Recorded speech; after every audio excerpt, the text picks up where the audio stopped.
Also this morning, TikTok is facing new scrutiny. The White House throwing its support behind a bipartisan bill that could be used to ban the popular app. Truth is, with 100 million Americans daily on TikTok on an average of 90 minutes a day, this is an issue.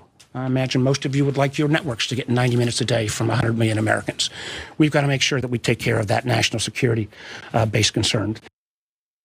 TikTok and the national security concern there. As you saw Mark Warner there talking about the bipartisan effort to limit or potentially maybe even block this app from regular users. So this bill, which this is one of my, it's not a big pet peeve, it just bugs me a little. It's called the Restricting the Emergence of Security Threats and Risk Information, that Risk Information and Communications Technology Act. Because you have to have an acronym for bills. It's called the Restrict Act.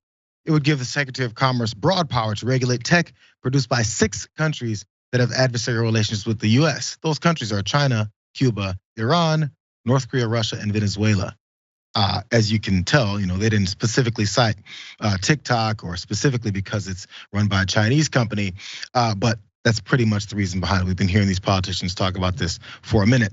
So it's, as I mentioned, it's bipartisan. So it's co-sponsored by Intelligence Chairman Mark Warner, who you saw, and also Marco Rubio is a part of this whole thing. And he had words about this too. Well, I actually think we should pass a bill that bans TikTok. I have the only bipartisan bicameral bill that actually does that. And I think Mark's bill takes steps in that direction. It gives the administration the power to do what I think they already have the power to do. But in either respect, you have this growing consensus up here at a time when there's not a lot of consensus that this is important. Here's why it's important. It's not the content per se, it's the data, the amount of data that is collected. And data is the most valuable commodity in the world. The difference is the data here in the fastest growing app in America is controlled by a company that's owned by a Chinese company. And that Chinese company, ByteDance, is under the complete control of the Communist Party of China, like every company. If the Chinese government tells ByteDance, we want all the data you collected from TikTok in the United States, they have to turn it over. And that data is everything from your pictures to your contacts to what you watched on TikTok, and it also creates the opportunity for backdoors and beyond. And that's the reason why this administration has banned it on all federal devices, but somehow thinks it's okay to continue to allow it to operate in society writ large. It's a massive vulnerability that needs to be closed, or we're going to pay the price. Or we're going to pay the price. So as Marco Rubio there pointed out, it's already been banned on governmental devices and things like that because of the nature of the information sharing and potentially being spied upon, having information shared with a complete different country there, because this company that runs it does have associations with the Chinese government there. But so we've got the 2 points from the legislators that are actually pursuing this, and looks like they have the backing of the White House. But does someone have a different point of view? Because as we've heard, there's tons and tons of people on TikTok. They do it pretty regularly. Let's listen to CNN's interview with Shelley Palmer. And he was talking about how this is just politicized. We'll find out where the truth lies. Let's watch. What threat does TikTok pose, do you think? Well, I mean, it's very addictive, probably the most addictive algorithm of all. So if you're afraid of having your children addicted to social media, I guess that's a big issue. That's not what the Biden administration is concerned about. They're fully politicizing this. And look, China and the United States have a, let's just say, complicated relationship. And there's a lot of politics involved here.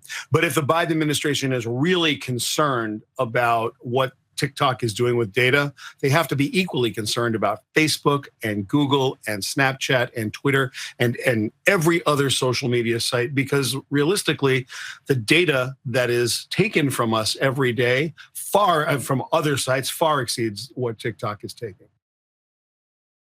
So, Trey, I guess the question goes to you, because I'm on TikTok, but I'm kind of not on TikTok.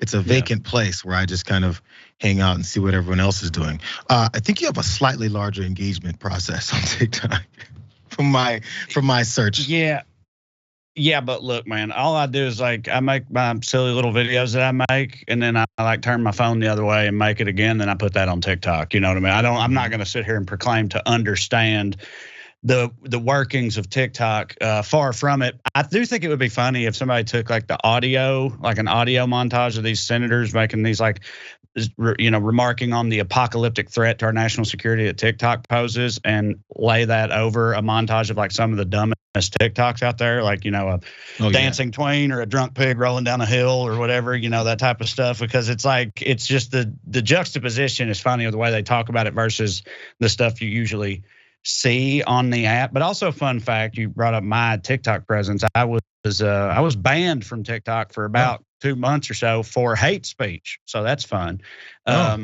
Yeah, and I was irate about it. I was so upset that I felt like I had to care. I sent them an email like every day trying to get an explanation. I was like, so you tell me that like American conservatives are a protected group now? Because if they are, then you got me. All right.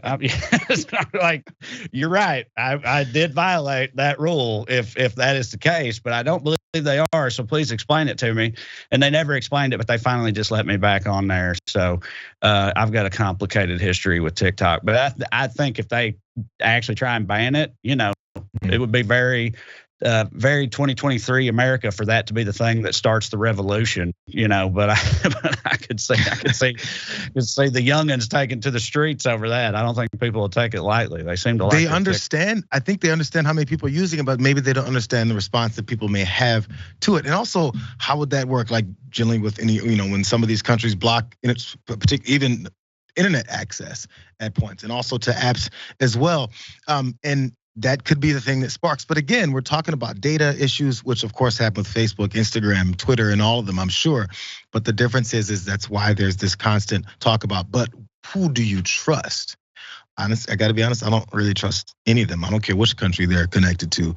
Our data is always getting spread around all over the place. So I'm not sure if my lack of presence, I feel like this sense of comfort because I'm like, I'm not really on it that much. Well, I'm on it, but I just sort of take the opposite tack. But I agree with you in that I've kind of just accepted the fact that that everybody's taking all of our data all the time. All the major tech companies, we're all like perpetually on our phones or social media or whatever, and that's just kind of the name of the game. And I'm not saying that it's not weird or Orwellian or dystopian or anything, but it's kind of just, I don't know how you can single out one of them like this and say, like, that's a problem and we need to fix that, even if it is China behind it, because there's all kinds of possible nefarious uses for our data that, people are utilizing all the time. What they're going to do is they're going to use our data and learn the dances.